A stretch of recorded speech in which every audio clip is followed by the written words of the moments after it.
This conference will now be recorded. All right, folks. So this evening there, we're looking at Chapter 6, the integumentary system.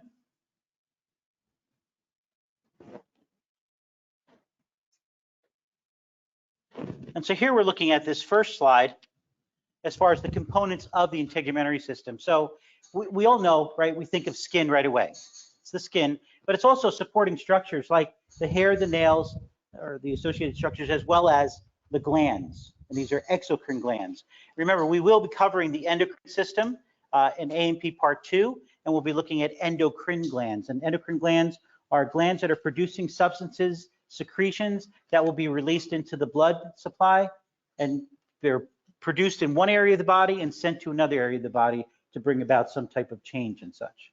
Okay, so that's endocrine. But here, as far as associated with the integumentary system, it's exocrine glands. So we're thinking of like sweat glands, we're thinking of sebaceous glands, oil-producing glands, right? These are what we're considering when we think about those exocrine type glands. So exocrine type glands, there are ducts, D-U-C-T-S. There are ducts in exocrine glands. Endocrine glands, no ducts. They're ductless, right? There's no ducts. Okay. Now here we're looking at as far as functions of the integumentary system. So primarily responsible for protecting the internal portion of the body, right? Because the integumentary system, the skin is going to be waterproof, right? It's going to encompass all of the structures of the body. Okay.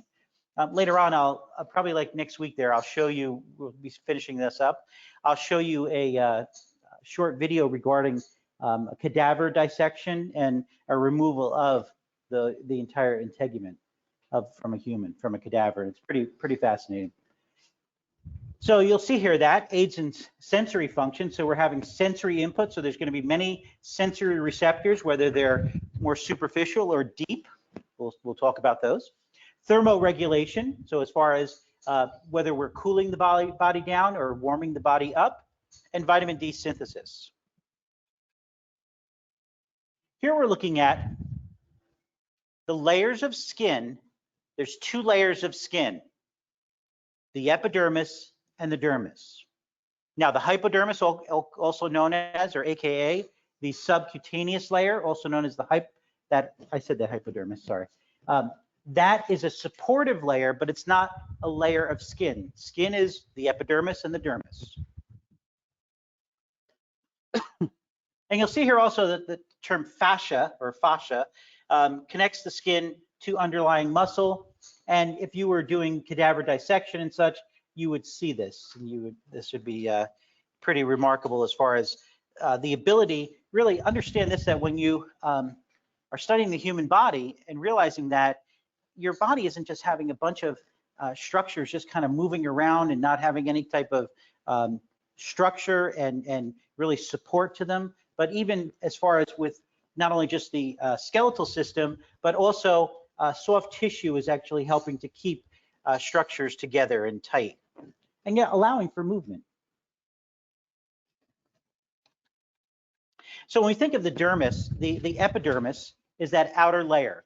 And we've already talked about this as far as it's stratified squamous, epithelial tissue, or we could say epithelium, right? Stratified squamous epithelium, keratinized, meaning that outer layer of the epidermis is dead cells, right? So there's no, the cytoplasm has been replaced with keratin, the protein.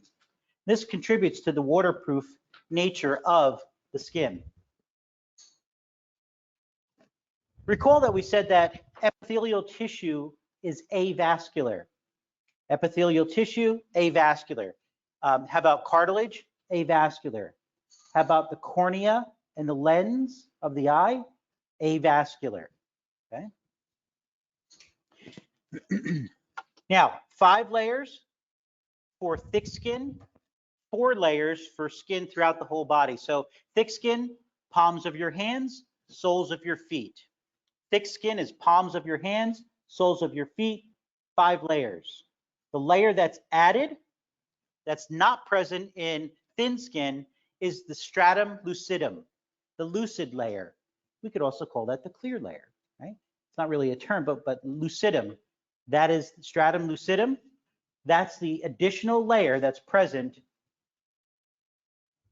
in the epidermis of thick skin.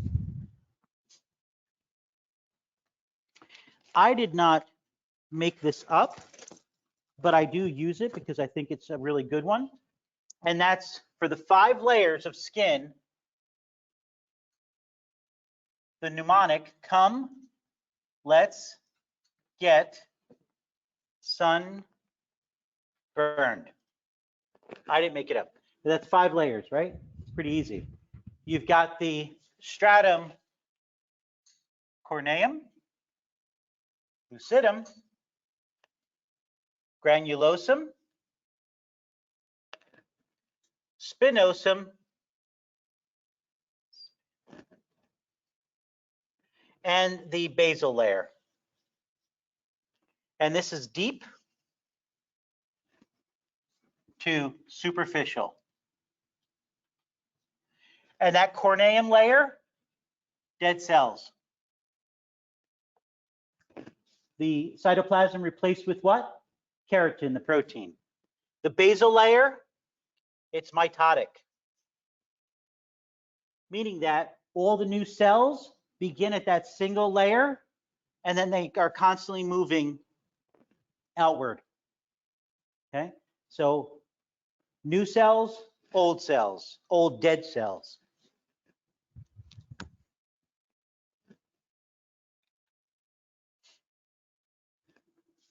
And this slide just reviews and goes over the fact that the lucid layer is the additional layer in thick skin.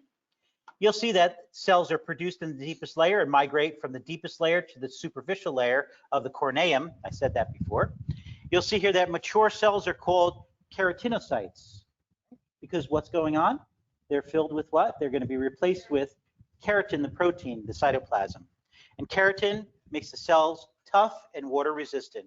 And I stated that before. So keratin, you're going to see, is also present. Look here on the board as far as hair, nails, and skin hardness and water resistance. So keratin is a very important protein, right? We talked about, as far as when we're looking at tissues, we said that collagen, very strong, very durable fiber, very important as far as a protein is concerned in tissues, right? But when we think of the integument, we think of keratin. And those keratinocytes, they're producing the keratin. So keratin, intracellular fibrous protein made up of these long alpha helices, very important, very strong, very powerful component for the integumentary system and for hair and nails. So the layers, we've already said this. Now this would be for, you're looking on the board there, as far as the slide is concerned, it's showing you thin skin, the corneum, granulosum, spinosum, and basal layers. You're also seeing there that there's at the inferior aspect of the basal layer, right? At that basal layer, you're seeing the basal layer, that one layer, single layer of mitotic division is taking place of that layer, those cells. And there's also a melanocyte there. Melanocytes produce melanin, the pigment. Melanocytes produce melanin, the pigment. And melanin, the pigment, is packaged in melanosomes. Okay? It's not on the slide yet, but that's just giving you some input with that.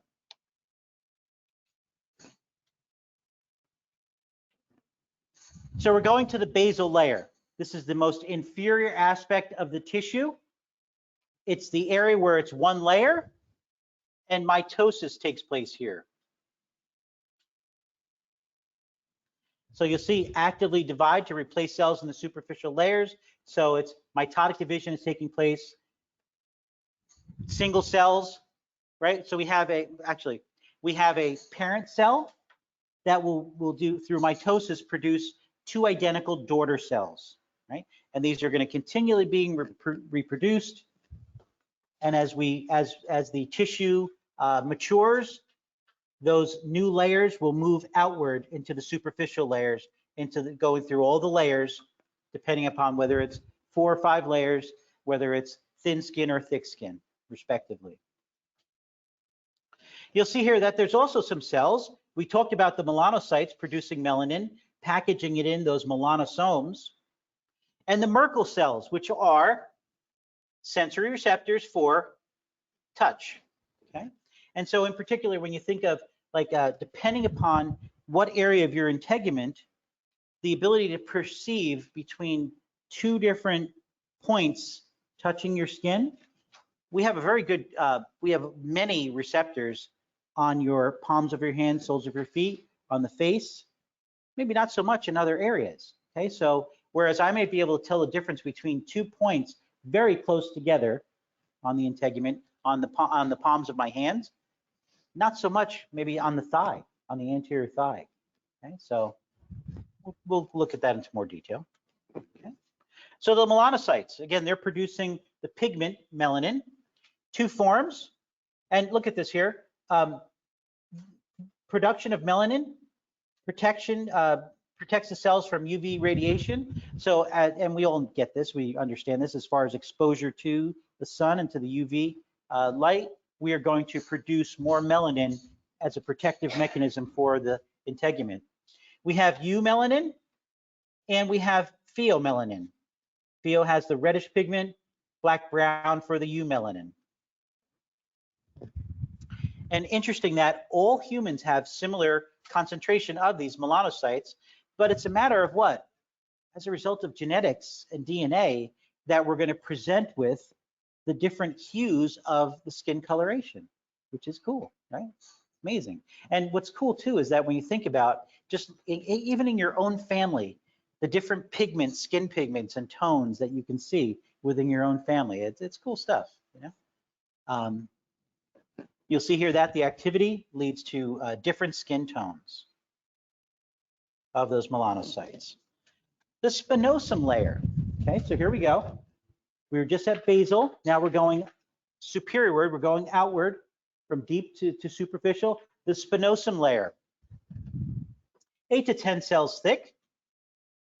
The keratinocytes will change shape and look more like a football shape, right? So think of like a spindle type shape.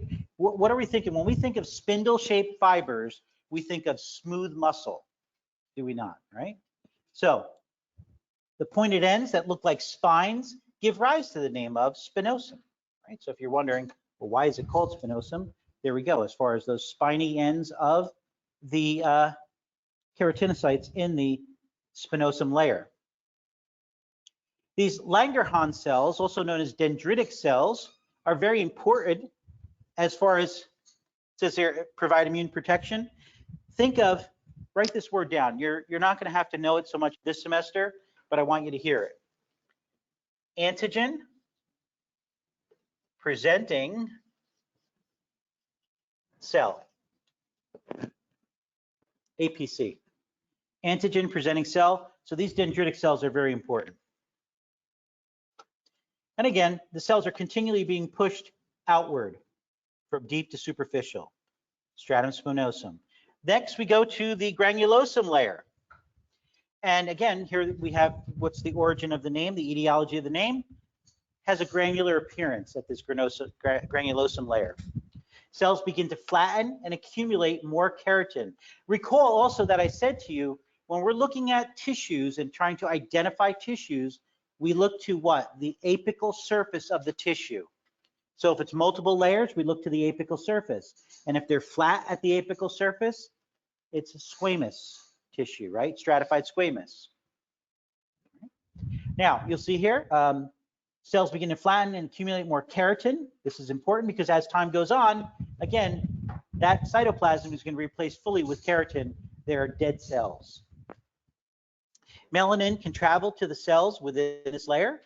And what did I say they're packaged in? Contained in, packaged in melanosomes. So melanocyte produces melanin, and melanin is packaged and moved via these melanosomes.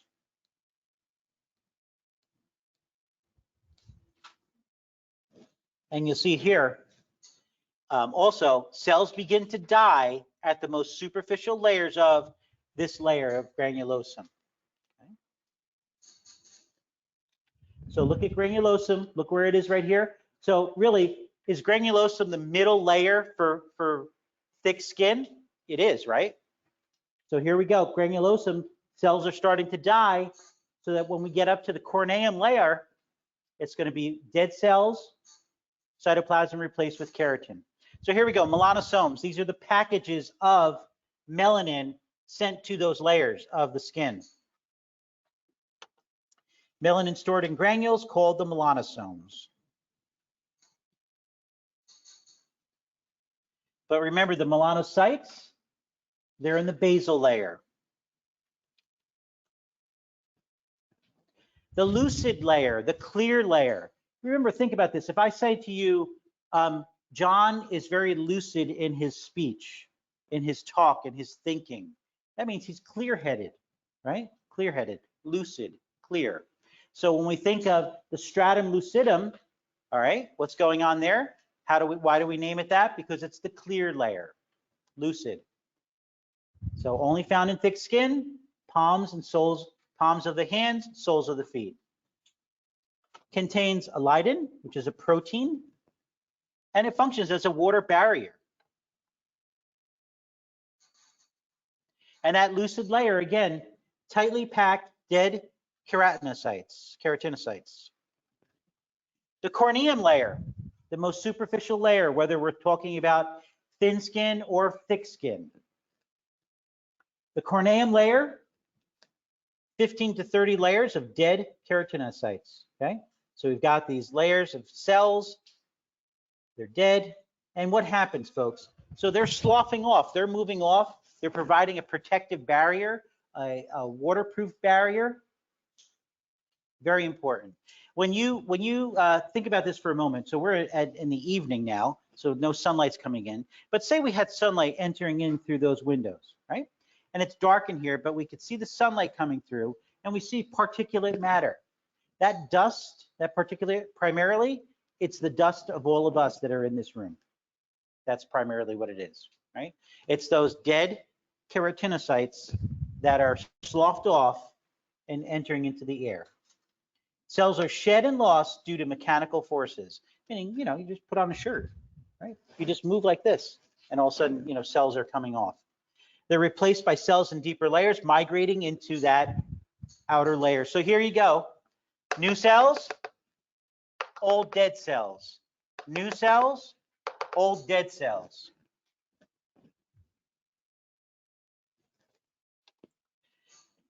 And here, just a reinforcement there, as far as thin versus thick skin.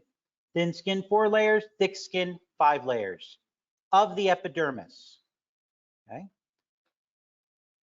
Now look at this also, but I said this to you already, so it's just going to reinforce it.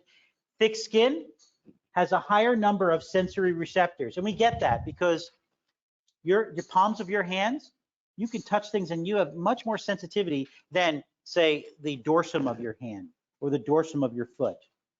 We know this too because if we have children or young people in our family and we're walking on the carpet and all of a sudden, or a Lego, you're like, whoa!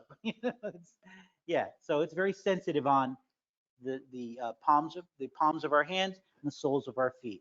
Higher number of sensory receptors. Now we're looking at, as far as the dermis is concerned, the dermis is going to have 2 layers. 2 layers. The papillary layer and the reticular layer. And you're going to look at like 1/5 to 4/5 of the dermis. The papillary layer, see where it says dermal papillae? Those bumps, right? Those are going to be that papillary layer, and that papillary layer is going to be areolar connective tissue. And that dermis layer, and that reticular layer, the reticular layer of the dermis is going to be dense, irregular connective tissue. So the papillary layer, areolar connective tissue. There's going to be vasculature there, right? Because why would there be vasculature in the papillary layer of the dermis? Because this is where that avascular epidermis, right? It's avascular, it's epithelial tissue. How's it going to get its nutrients? It's going to get its nutrients by that papillary layer of the dermis, highly vascular, and it's going to be able to then provide nutrition, oxygen, nourishment to that basal layer of the epidermis. Okay. Now these, and I like showing there, right? So look at that, right? So you've got papillary layer, you've got then the basal layer. They interdigitate, right? If it were just smooth on top of each other, there'd be a lot more less. It wouldn't be as a very strong, well, as a very strong bond. Whereas when it interdigitates like that, much more of a stronger bond between the epidermis and the dermis. Okay, and those, the dermal papillae contribute to your fingerprints, and each of us have very unique fingerprints. So that dermis, now the dermis layer also, just to give you an idea, also can, and that reticular layer can have adipose tissue. Adipose tissue can also be present there. In addition to that dense irregular connective tissue, there can be adipose tissue in the reticular layer of the dermis. Okay.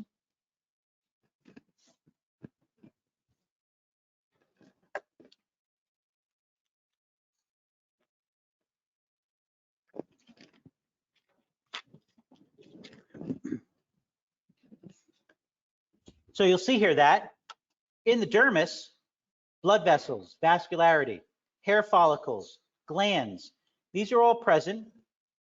The dermis is the supportive layer of the integument, of the skin. Supports it with nutrients, strength, and elasticity. Very important. So here's just a review of the layers of the dermis, the papillary layer, and the reticular layer. Collagen fibers are present and provide strength and structure. Elastic fibers are present and provide elasticity, right? There's ability to stretch and to recoil. That papillary layer, approximately 1/5 of the dermis. Areolar connective tissue, we talked about that. It contains that dermal papillae, those little bumps. And I said to you that it's really important that those dermal papillae contain vascularity, highly vascular blood vessels, so that we can provide nutrition and oxygen and remove waste and CO2 from the epidermis, from that basal layer of the epidermis. There are nerve fibers present. There are these tactile or these Meissner's corpuscles, as far as testing, receiving input regarding light pressure, because it's at the very superficial aspect of the dermis. How about if it were deeper, if these pressure, and we do have pressure receptors deeper, these would be for more deep pressure when they're closer to that hypodermis layer, okay, of the dermis. The reticular layer, I said, is approximately 4/5 of the dermis. Yeah, it says much thicker, absolutely. Dense irregular connective tissue, adipose tissue, very important as far as that reticular layer. A lot of blood vessels, the hair follicles, and the nerves and nerve receptors. See the Pacinian corpuscles? These are deeper in the dermis and allow for then sensing deep pressure. Now the hypodermis, also known as the subcutaneous layer. This is the supportive layer of skin. So skin is the epidermis and the dermis. The supportive layer of skin would be the hypodermis, aka the subcutaneous layer, right? And this is composed of areolar connective tissue as well as adipose tissue, fat. Provides insulation, cushioning. Again, it's connective tissue, so it's supportive. Highly vascularized.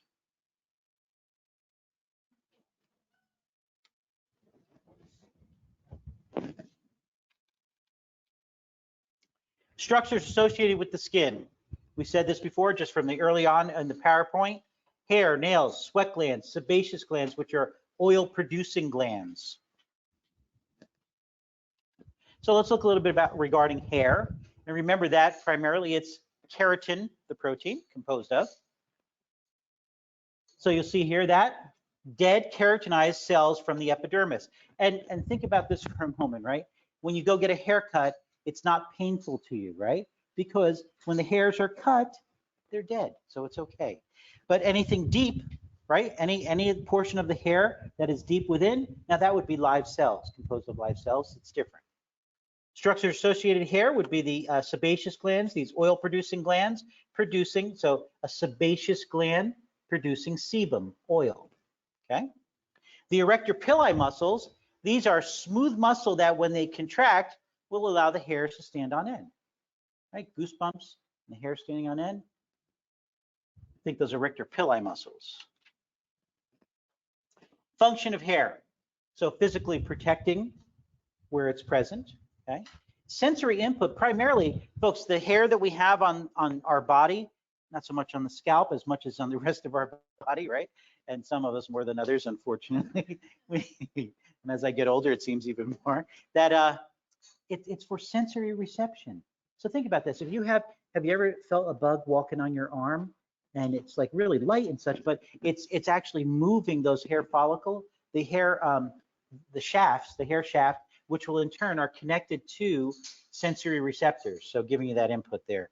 Thermoregulation, whether we're cold or hot, so we'll aid in that, as well as UV protection for hair. So as I've lost my hair on my scalp, you have to wear a hat a lot more times, you know, right, than you normally would to protect, as well as using some different products in order to prevent getting sunburned. So you see here anatomy of the hair. So when you think of the hair shaft, so let's go down inferior first. Hair shaft, that's what's actually exposed. This is when you get a haircut, this is what's being cut, the hair shaft. The hair root, well, when you think of a root, where would that be? A root for a tree is going to be in the ground, so the root of the hair is in the skin, okay? Passing through the epidermis and originating in the dermis layer. The hair bulb is the deepest portion of the follicle, right? We think of that hair follicle as that whole structure that's deep within, where we have then live cells producing, allowing for the hair to grow. And then you see the hair papilla, blood supply to the hair follicle. Okay? There's layers of the hair as far as now think about this, because this is going to be terms that are going to be used throughout Anatomy and Physiology 1 and 2, right? So when you think the medullary region, think the inner region. When you think cortex, think the outer region. And in particular with the hair, we're also going to have what's covering or surrounding the cortex would be the cuticle. And you can see that here represented in this image on the slide.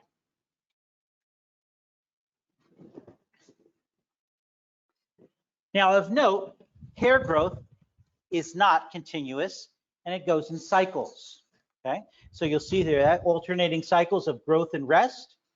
New growth pushes out old hair out of the follicle. And that makes sense, does it not? So it originates the growth, the live cells for the hair deep within the dermis, and then being pushed out via the root and then out into the shaft, externally being presented on the integument, on the skin. As far as nails are concerned, so nails also, think the protein keratin. Okay?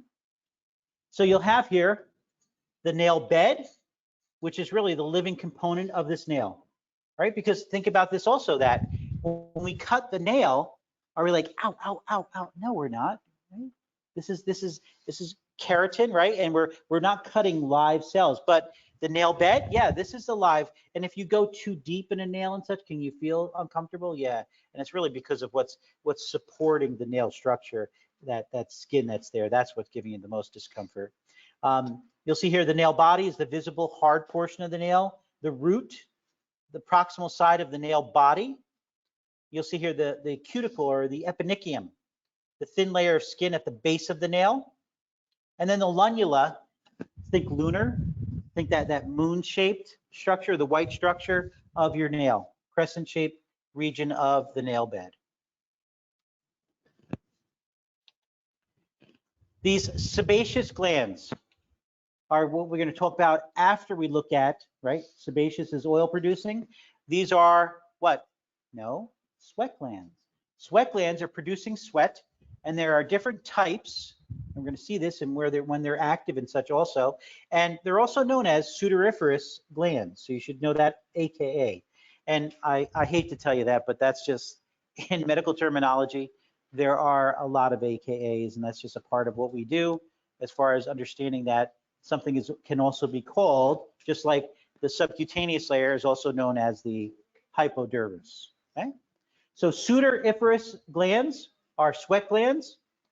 Now, eccrine, also known as merocrine.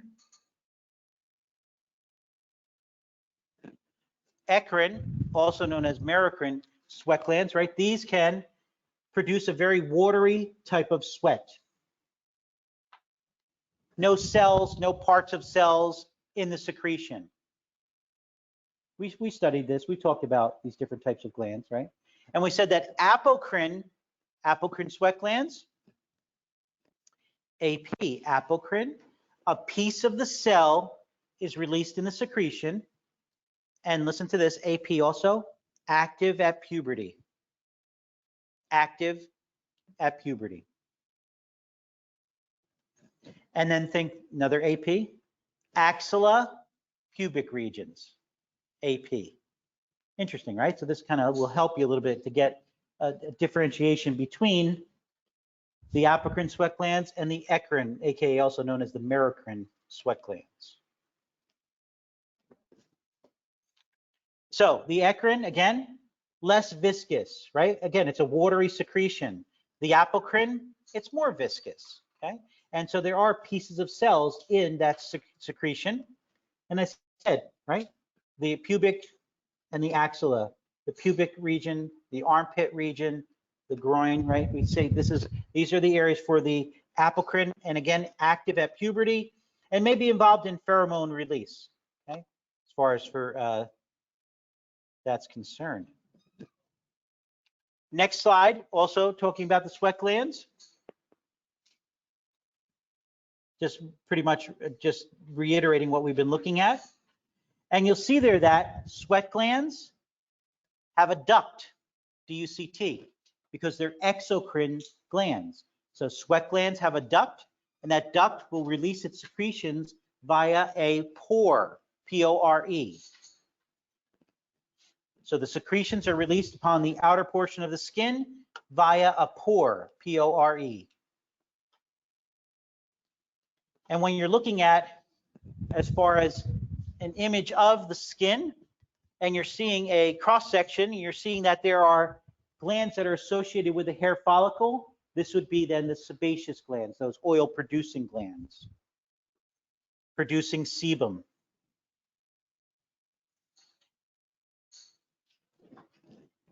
And you're also going to see that those apocrine sweat glands are present, and they are also associated, right, in the axilla. You have hair in the axilla, do you not?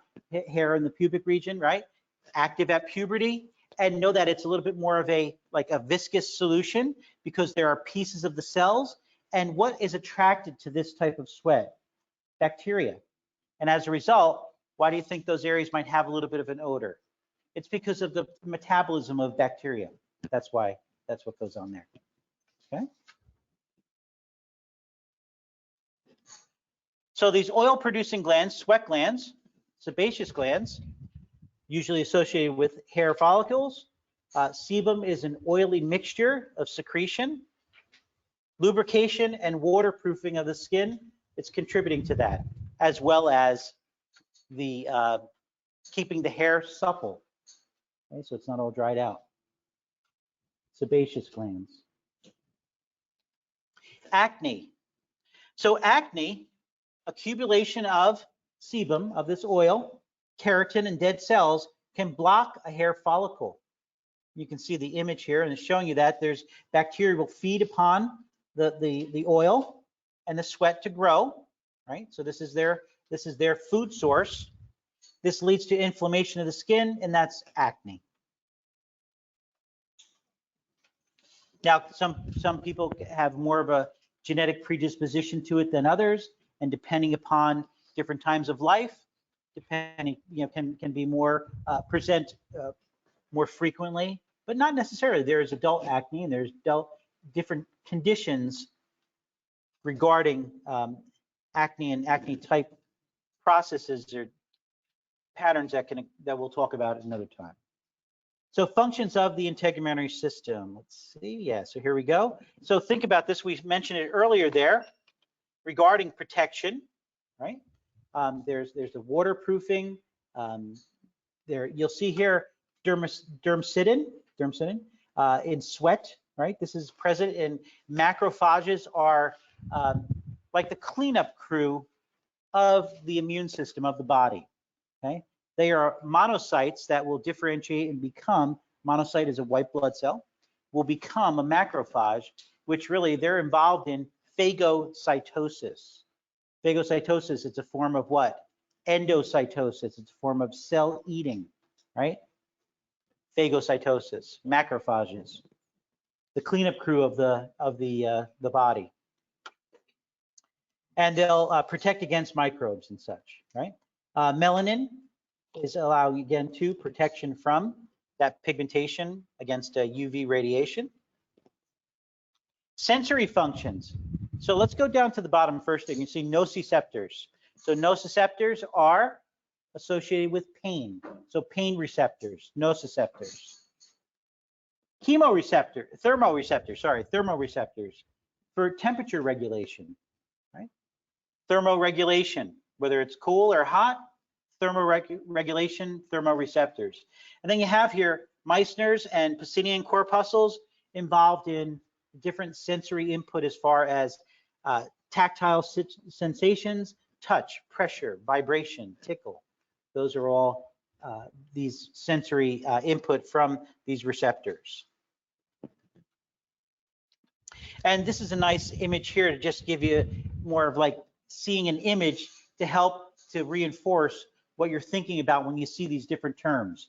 So as far as to the left, to the right, thermoreceptors, nociceptors, tactile corpuscles, lamellated or Pacinian corpuscles for pressure.